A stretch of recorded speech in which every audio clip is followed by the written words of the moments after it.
Hello guys, in this video I am going to show you how to enable Touch ID on the Fly Delta application, but first I just want to mention, don't forget to subscribe to my channel because at 10,000 subscribers I am going to show you my whole YouTube revenue statistics and growth strategy, how to make money online. Now let's jump into it. First of all, open the application on your phone.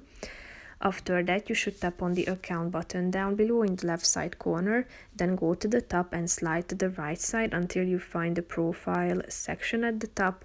Tap on it, then you should scroll down until you find the device section, and if you would like to enable the Touch ID, so when you would like to open the application, you will be required to use your Touch ID in order to log in. So tap on this button and then you should authenticate to save your credentials by tapping on your Touch ID, and as you can see it is now enabled. So if you want to disable it, just come back to this section, tap on the button and click on the yes button to disable it. So that's pretty much it for this video guys. See you in the next one. Bye bye.